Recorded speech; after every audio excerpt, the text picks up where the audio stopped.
Hello everyone. आज का हमारा टॉपिक है रेजोनेंस। और ये जो वर्ड है ये आपने क्या बहुत टाइम सुना भी होगा, फिजिक्स में भी सुनते हैं और ये वर्ड क्या है केमिस्ट्री में भी आता है। तो केमिस्ट्री में ये जो वर्ड है डेट इज़ रेजोनेंस, तो ये क्या बताता है, ये हमें मॉलिक्यूल की स्टेबिलिटी के बारे में बताता है कि मॉलिक्यूल की कौन सी फॉर्म, यानी कि कौन सी फॉर्म मतलब उसके स्ट्रक्चर की कौन सी फॉर्म सबसे ही ज़्यादा स्टेबल होगी, वो किस फॉर्म में रहना ज़्यादा पसंद करेगा।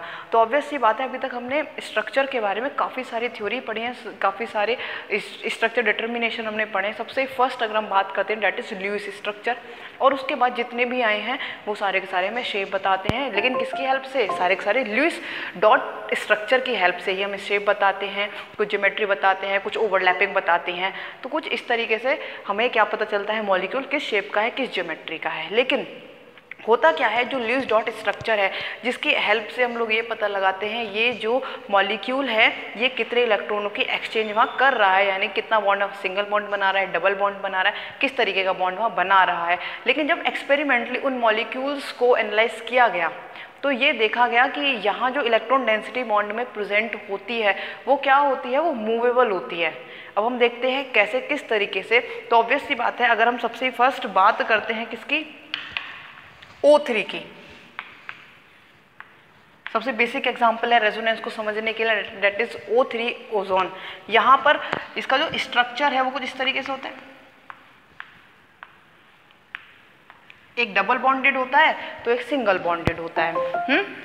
यहाँ पर एक 3 ऑक्सीजन है, 2 तो डबल बॉन्डेड होते हैं और एक क्या उससे जुड़ा होता है, एक सिंगल बॉन्डेड यहाँ पर जुड़ा हुआ होता है।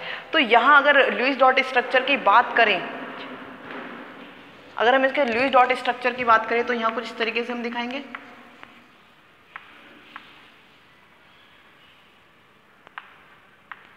जो बॉन्ड बनने में यूज हुए 2 इलेक्ट्रॉन यूज हुए हैं, यहाँ पर 1 इलेक्ट्रॉन यूज हुआ है इस बॉन्ड को बनने के लिए।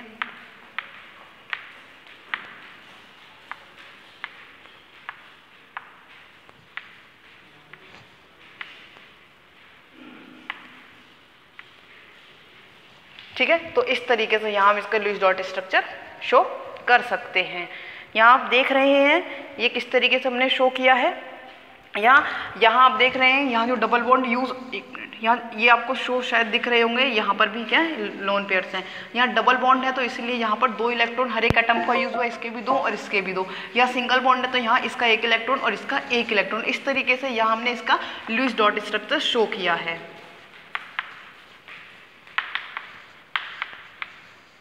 ठीक है, ये है इसका ओजोन का लुईस डॉट स्ट्रक्चर। लेकिन जब इसको एक्सपेरिमेंटली देखा गया तो ऑब्वियस सी बात है 2 इलेक्ट्रॉन यहाँ पर यूज हुए हैं, तो यहाँ डबल बॉन्ड है। अगर डबल बॉन्ड और इधर सिंगल बॉन्ड है तो हम पहले पढ़कर आ चुके हैं इन दोनों में होता क्या है, यहाँ 2 इलेक्ट्रॉन यूज हुए, यहाँ से 1 इलेक्ट्रॉन यूज हुआ है। तो जो बॉन्ड लेंथ होती है, बॉन्ड लेंथ, सिंगल बॉन्ड की अगर हम बात करते हैं,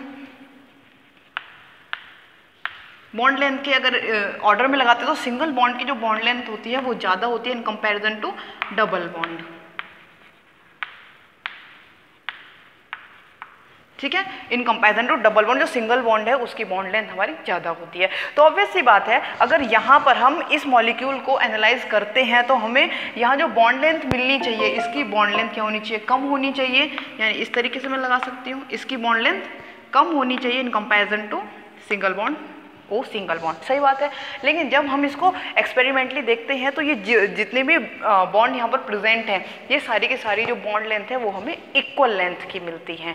यहाँ पर कोई डिफरेंस नहीं आता, ना तो कोई ज़्यादा बड़ा यहाँ पर बॉन्ड है ना ही कोई छोटा यहाँ पर बॉन्ड प्रेजेंट होता है, जबकि ये सारी की सारी बॉन्ड लेंथ हमें इक्वल नज़र आती हैं, इक्वल मेजर होती है। तो आखिर ऐसा हुआ क्या जो ये अलग अलग ना होकर, कोई ज़्यादा कोई कम ना होकर ये सारी की सारी इक्वल हुई। तो उसमें होता क्या है, जो हमारा सिंगल बॉन्ड है, थोड़ा सा बेसिक है, इसको आप समझिएगा काफी ध्यान से। जो हमारा सिंगल बॉन्ड है उसमें होता क्या है, इलेक्ट्रॉन प्रेजेंट होते हैं बॉन्ड में, तभी तो कोई एटम जुड़ा हुआ होता है। सही बात है। और इसको हम क्या बोलते हैं, that sigma bond. Sigma bond इस तरीके से ही होता है, जो कि ओवरलैपिंग होती है क्या, अलोंग द एक्सिस। चाहे पीपी की बात करो चाहे एसएस की बात करो, अलोंग द एक्सिस ओवरलैपिंग होती है। लेकिन जब हम बात करते हैं पी बॉन्ड की, तो हमें पता है वो क्या लेटरल ओवरलैपिंग से बनता है, यानी कि वो एबव द प्लेन प्रेजेंट होगा। यहीं पर अगर मैं बात करती हूँ O2 की बात कर लेते हैं। O2 में क्या होता है, हमारे दो बॉन्ड प्रेजेंट होते हैं, एक सिंगल और एक डबल बॉन्ड प्रेजेंट होता है। इसमें एक पाई प्रेजेंट होता है और एक सिग्मा प्रेजेंट होता है। जो यहाँ सिग्मा बन रहा होगा वो क्या कैसे बन रहा होगा, चलो इसी से ही दिखा देते हैं, कुछ इस तरीके से बन रहा होगा जो कि प्लेन में बन रहा होगा। लेकिन जो यहाँ पाई बन रहा होगा वो कैसे, वो लेटरल ओवरलैपिंग हो रही होगी, यानी कि साइड वाइज ओवरलैपिंग हो रही होगी। तो आप देख रहे हैं सिग्मा बॉन्ड की जो इलेक्ट्रॉन डेंसिटी है वो क्या है, प्लेन में प्रेजेंट है, जबकि पी बॉन्ड की जो डेंसिटी है वो अबव द प्लेन प्रेजेंट है, वो कुछ ऊपर की तरफ रही होगी। सही बात है। तो यहाँ पर भी क्या है, ये जो इलेक्ट्रॉन डेंसिटी यहाँ प्रेजेंट रही सिंगल बॉन्ड की वो प्लेन में होगी, लेकिन जो डबल बॉन्ड की इलेक्ट्रॉन डेंसिटी होगी वो अबव द प्लेन होगी। तो यही जो पाई इलेक्ट्रॉन डेंसिटी है, जो पाई इलेक्ट्रॉन, सिग्मा नहीं, जो पाई इलेक्ट्रॉन डेंसिटी है उसको हम बोलते हैं, वो कैसी है, एक मूवेबल डेंसिटी है। ठीक है, वो कैसी है, वो मूवेबल है, वो क्या कर सकती है, मूव कर सकती है एक एटम से दूसरे एटम की तरफ। कैसे मूव कर सकते हैं, तो हम यहाँ फिर से देखते हैं, इस तरीके से हम फिर से ही बॉन्ड बनाते हैं। ठीक, ये जो डेंसिटी है ये इधर शिफ्ट हो जाएगी, इधर शिफ्ट हो जाएगी, तो ये कुछ हमें अब इस तरीके से दिखने लगेगा। तो अब सिंगल बॉन्ड यहाँ आ जाएगा, डबल बॉन्ड यहाँ आ जाएगा। लेकिन अब हम फिर एक कॉमन स्ट्रक्चर बने, ऐसा तो नहीं है कि इससे और ये दोनों अलग हैं, तो ये बिल्कुल अलग नहीं है, ये दोनों सेम ही मॉलिक्यूल है। या फिर हम ये कैसे दिखा सकते हैं, हम इसको दिखा सकते हैं ऑक्सीजन सेंटर में एक सिंगल बॉन्ड इधर, सिंगल बॉन्ड इधर और एक ऑक्सीजन इधर। अब हम यहाँ कुछ इस तरीके से दिखा सकते हैं कि पूरे में ही क्या है, इलेक्ट्रॉन डेंसिटी रेजोनेट कर रही है, कभी उस बॉन्ड पर जा रही है तो कभी इस बॉन्ड पर आ रही है। तो इसी को ही हम क्या कहते हैं, अभी हम पढ़ेंगे फिर से पूरे विद डेफिनेशन समझेंगे। ये इनको हम क्या कहते हैं, ये जो स्ट्रक्चर हैं, जो हम स्ट्रक्चर बना रहे हैं, इनको हम बोलते हैं रेजोनेटिंग स्ट्रक्चर। ठीक है, रेजोनेटिंग स्ट्रक्चर, ये भी रेजोनेटिंग स्ट्रक्चर है, ये भी रेजोनेटिंग स्ट्रक्चर है। लेकिन जो हमारा ओवरऑल मॉलिक्यूल को शो करता है हम उसको बोलते हैं रेजोनेंस हाइब्रिड। Resonance hybrid. तो आई होप कि कुछ ना कुछ आइडिया आपको हो गया होगा। तब हम बात करते हैं कि रेजोनेंस है क्या। ठीक है, तो हम स्टार्टिंग से यहाँ जो डेफिनेशन लिखी है उसको पढ़ते हैं। Lewis structure can not explain all the properties. देख लिया कैसे स्ट्रक्चर को वो पूरी सारी प्रॉपर्टीज को शो नहीं करते, क्योंकि जब हमने इसको एनालाइज किया तो बॉन्ड लेंथ तो अलग निकली। ठीक है, तो बॉन्ड लेंथ अलग क्यों हुई, क्योंकि वहाँ पर रेजोनेंस प्रेजेंट था। इसीलिए ये लाइन लिखी है कि लुईस स्ट्रक्चर सारी प्रॉपर्टी को एक्सप्लेन नहीं कर सकता, कुछ करता है लेकिन सारी को नहीं करता। The actual structure is in between of these structure, यानी कि इन स्ट्रक्चर्स के बीच, उस मॉलिक्यूल के जितने भी स्ट्रक्चर पॉसिबल हैं, इन मॉलिक्यूल के जितने भी स्ट्रक्चर पॉसिबल, जैसे ओजोन की बात करें तो ये भी पॉसिबल है, ये भी पॉसिबल है। इन स्ट्रक्चर के बीच जो भी एक्चुअल स्ट्रक्चर पॉसिबल है, इन दोनों स्ट्रक्चर के बीच कौन सा एक्चुअल स्ट्रक्चर है, डेट इज दिस। ठीक है, तो ये क्या है, एक एक्चुअल स्ट्रक्चर है कि रेजोनेट जो कर रही है इलेक्ट्रॉन डेंसिटी, वो क्या है, तीनों के ही बीच में रेजोनेट कर रही है, यही एक्चुअल स्ट्रक्चर है। इसको हम बोलते हैं क्या, रेजोनेंस हाइब्रिड। ये क्या होगा हमारा रेजोनेंस हाइब्रिड। और जो डिफरेंट स्ट्रक्चर होते हैं, जो अब इन दोनों की बात की गई है, different structure are called, that is canonical structure या फिर रेजोनेटिंग स्ट्रक्चर, वही चीज़ है। रेजोनेटिंग स्ट्रक्चर भी बोल सकते हैं या फिर कैनोनिकल स्ट्रक्चर भी। और इस फिनोमिने को ही हम क्या कहते हैं, डेट इज रेजोनेंस की इलेक्ट्रॉन, जो पाई इलेक्ट्रॉन डेंसिटी है वो मूव कर रही है एक एटम से दूसरे एटम के, वो स्टेबल नहीं है, वो बार बार क्या कर रही है, मूव कर रही है। लेकिन सिग्मा डेंसिटी कभी भी मूव नहीं करती है, वो बॉन्ड में ही प्रेजेंट होती है। ठीक है, अब हम ये कहते हैं जितने ज़्यादा उसके रेजोनेटिंग स्ट्रक्चर बन रहे होंगे उतना ही ज़्यादा मॉलिक्यूल क्या होगा, वहाँ पर स्टेबल होगा, उतना ही ज़्यादा मॉलिक्यूल स्टेबल होगा। तो आई होप कि आपको ये बहुत अच्छे से समझ आया होगा कि रेजोनेंस है क्या। अब हम दूसरे एग्जाम्पल की बात करते हैं, अगर थोड़ा बहुत कॉन्सेप्ट रह गया है, ताकि उससे दूसरे एग्जाम्पल से वो क्लियर हो जाए। सबसे फर्स्ट इन सब चीज़ों को समझने के लिए आप लोगों को ओवरलैपिंग काफ़ी अच्छे से आनी चाहिए कि किस तरीके से कौन कौन ओवरलैप कर रहा है वहाँ पर, किस तरीके का वहाँ हाइब्रिडाइजेशन प्रेजेंट है मॉलिक्यूल में। अगर ये चीज़ आपका कॉन्सेप्ट वहाँ क्लियर है तो आपको कोई भी इस चैप्टर में कोई भी ऐसा टॉपिक नहीं बचा है जो आपके समझ नहीं आएगा। ठीक है, अब हम बात कर लेते हैं नेक्स्ट स्ट्रक्चर की, डेट इज बेंजीन। बेंजीन चलो नेक्स्ट करेंगे। सबसे फर्स्ट हम कर लेते हैं कार्बोनेट की। कार्बोनेट होता है CO3-2, ये क्या है, हमारा कार्बोनेट है। ठीक है, ये कार्बोनेट है। सेंट्रल एटम क्या होगा, डेट इज हमारा कार्बन। डबल बॉन्ड O, एक कार्बन, एक ऑक्सीजन और एक ऑक्सीजन। इस तरीके से प्रेजेंट होता है हमारा क्या, कार्बोनेट। अगर हम यहाँ पर लुईस डॉट स्ट्रक्चर की बात करते हैं तो ऑब्वियस सी बात है, यहाँ पर कितने होंगे, 6 इलेक्ट्रॉन प्रेजेंट होंगे, यहाँ पर भी 6 इलेक्ट्रॉन ही प्रेजेंट होंगे। लेकिन अगर यहाँ बात करते हैं तो यहाँ कितने प्रेजेंट होंगे, डेट इज 4 इलेक्ट्रॉन यहाँ पर हमारे प्रेजेंट होंगे।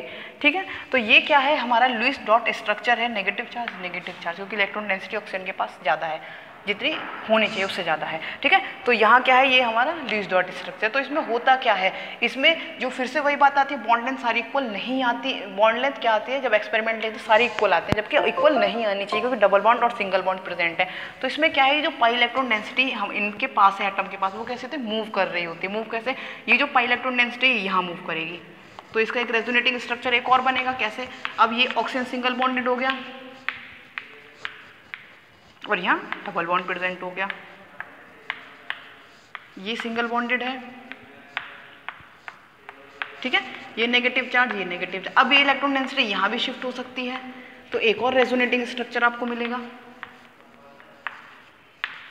ये अब आप कंसीडर कर लीजिएगा कि कितने इलेक्ट्रॉन किसके पास वहाँ प्रेजेंट हैं। ठीक है, तो यहाँ पर ये कुछ आपका थर्ड वाला रेजोनेटिंग स्ट्रक्चर इस तरीके से बनेगा। तो यहाँ पर आप देख रहे हैं कि इलेक्ट्रॉन डेंसिटी कैसे मूव कर रही है, और जितना ज़्यादा रेजोनेटिंग स्ट्रक्चर बनता है, मॉलिक्यूल क्या होता है, उतना ही ज़्यादा स्टेबल वहाँ पर प्रेजेंट होता है। तो यही है क्या हमारे रेजोनेटिंग स्ट्रक्चर कार्बोनेट के। तो आई होप कि आपको समझ आ गया कि इलेक्ट्रॉन डेंसिटी कैसे मूव कर रही है, यही क्या है, हमारा रेजोनेंस है। और जो सबसे ही अच्छा एग्जाम्पल है जिससे आपको काफ़ी अच्छे से समझ आ सकता है, इवन अभी आपको समझ आ ही गया होगा, एक और एग्जाम्पल की हम बात करते हैं, डेट इज बेंजीन, C6H6, जिसको हम काफ़ी अच्छे से आगे पढ़ने वाले हैं। बेंजीन होता है हमारा कुछ इस तरीके का। इसमें क्या होता है, अल्टरनेट पोजीशन पर पाई डेंसिटी प्रेजेंट होती है, अल्टरनेट पर, 1 बाय 1 नहीं, कि अल्टरनेट पर फर्स्ट सेकंड में प्रेजेंट है। तो यहाँ पर क्या होगी, एक सिंगल बॉन्ड होगा, फिर डबल बॉन्ड, फिर सिंगल बॉन्ड, फिर डबल बॉन्ड। तो जो डबल बॉन्ड है वो इलेक्ट्रॉन डेंसिटी का क्या करेगी, मूव करेगी। तो हम इसका रेजोनेटिंग स्ट्रक्चर कुछ इस तरीके से बनाएंगे। एक इलेक्ट्रॉन डेंसिटी यहाँ मूव कर गई, ठीक है, यहाँ मूव करी, तो ये नेगेटिव चार्ज यहाँ आ जाएगा और यहाँ आ जाएगा पॉजिटिव चार्ज। क्योंकि इसने इलेक्ट्रॉन डेंसिटी अपने पास से किसी को दी है, तो पॉजिटिव चार्ज आता है, और जिसके पास ज़्यादा हो गई है वहाँ क्या आ जाएगा, नेगेटिव चार्ज आ जाएगा। ठीक है, एक और रेजोनेटिंग स्ट्रक्चर बनेगा। क्या, एक और रेजोनेटिंग स्ट्रक्चर क्या बन सकता है हमारा, ये यहाँ आ जाए और ये यहाँ शिफ्ट हो जाए। एक मिनट, एक और रेजोनेटिंग स्ट्रक्चर क्या बन सकता है, ये जो इलेक्ट्रॉन डेंसिटी यहाँ पर एक्सेस हुई है, ये यहाँ पहुँच जाए और ये इलेक्ट्रॉन डेंसिटी यहाँ आ जाए। तो ऑब्वियस सी बात है, एक और रेजोनेटिंग स्ट्रक्चर हमारा क्या बनेगा, डबल बॉन्ड यहाँ प्रेजेंट है, एक डबल बॉन्ड यहाँ आ गया और एक नेगेटिव चार्ज यहाँ आ गया। ठीक, अब क्या बनेगा, ये नेगेटिव चार्ज यहाँ शिफ्ट हो जाएगा आगे वाले कार्बन पर, और कुछ इस तरीके से हमारा दूसरा बेंजीन हमें मिलेगा। तो आप देख रहे हैं, पहले डबल बॉन्ड इधर से इस वाले कार्बन पर था, अब ये डबल बॉन्ड इस वाले कार्बन पर आ गया। एक डबल बॉन्ड यहाँ था तो अब नेक्स्ट वाले पर पहुँच गया, ये यहाँ था तो ये नेक्स्ट वाले पर पहुँच गया। तो ये सभी स्ट्रक्चर क्या है, ये सभी स्ट्रक्चर सेम है, इनमें कोई भी स्ट्रक्चर अलग नहीं है, ये सभी बेंजीन को ही रिप्रेजेंट करते हैं। लेकिन अगर हम इसके हाइब्रिड की बात करें, जो कि ये क्या करेगा, वो सारे ही स्ट्रक्चर के बीच का एक मॉलिक्यूल होगा या फिर स्ट्रक्चर होगा, उसको बोलते हैं रेजोनेंस हाइब्रिड। तो वो कुछ हम इस तरीके से शो करेंगे। ये क्या है, जो अगर हमने सर्कल बीच में दिखाया तो इलेक्ट्रॉन डेंसिटी सारे ही कार्बन पर इक्वल है, किसी पर भी क्या है, इक्वल, ऐसा नहीं है कि किसी एक कार्बन पर ज़्यादा किसी पर कम, नहीं, ये दिखाता है कि सारे ही कार्बन पर जो इलेक्ट्रॉन डेंसिटी है वो क्या है, हमारी सेम है। तो आई होप कि आपको रेजोनेंस अच्छे से समझ आ गया होगा कि इलेक्ट्रॉन डेंसिटी कैसे एक एटम से दूसरे एटम पर ट्रांसफ़र हो रही है। तो आप क्या करेंगे, अब कुछ मॉलिक्यूल हैं उनके आप थोड़े से बनाकर देखेंगे स्ट्रक्चर्स, जस्ट N2O। नेक्स्ट अगर हम बात करते हैं CO2, CH3, CO नेगेटिव, और मॉलिक्यूल्स की अगर हम बात करें NO3 नेगेटिव, SO3। तो यहाँ पर इन मॉलिक्यूल्स को आप कर देखेंगे, एज अ होमवर्क आप इसको कंसीडर करेंगे। अगर आपको अच्छे से समझ आया होगा तो इन मॉलिक्यूल्स को आपको रेजोनेटिंग स्ट्रक्चर बनाने में कोई प्रॉब्लम नहीं होगी। तो अब नेक्स्ट क्लास में मिलेंगे नए टॉपिक के साथ। Till then thank you and take care students.